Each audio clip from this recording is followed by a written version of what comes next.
Selamat pagi, selamat siang, selamat sore, dan selamat malam abang dan kakak sekalian kapanpun abang dan kakak menonton video ini. Sebelumnya perkenalkan, nama saya Rifanska Rafael Sembiring dengan NIM 121430087 dari kelompok 2 kelas RC. Dalam video ini, saya akan membuat pengukuran simulasi menggunakan aplikasi multisim pada teorema superposisi. Yang pertama, saya akan melakukan pengukuran tegangan terlebih dahulu.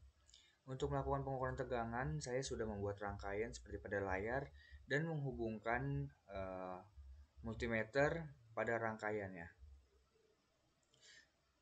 Dan langkah selanjutnya, kita akan mengklik dulu multimeternya untuk mengetahui nilai yang akan diukurnya.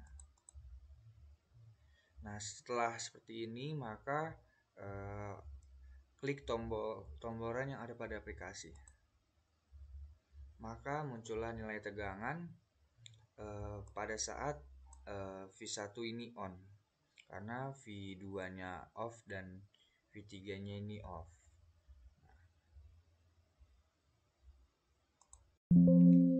Setelah melakukan pengukuran ketika hanya V1 saja yang on, sedangkan V3 dan V2-nya off, sekarang saya akan melakukan pengukuran untuk V2 saja yang on, sedangkan V1 dan V3-nya off. Untuk rangkaian tetap sama seperti sebelumnya, hanya saja di sini terdapat perubahan sedikit untuk R1 dan R3 yang dimana sambungan pada multimeternya diubah dikarenakan sumber berasal dari kanan. Ya, setelah terangkai seperti ini, maka tinggal klik tomboran. Dan nilai yang didapatkan tertera pada layar. Setelah melakukan pengukuran ketika hanya V2 saja yang on, sekarang saya akan melakukan pengukuran ketika hanya V3 saja yang on, sedangkan V1 dan V2-nya off. Untuk rangkaian sama seperti ketika V1 on, namun di sini hanya sedikit terdapat perubahan untuk pada R2.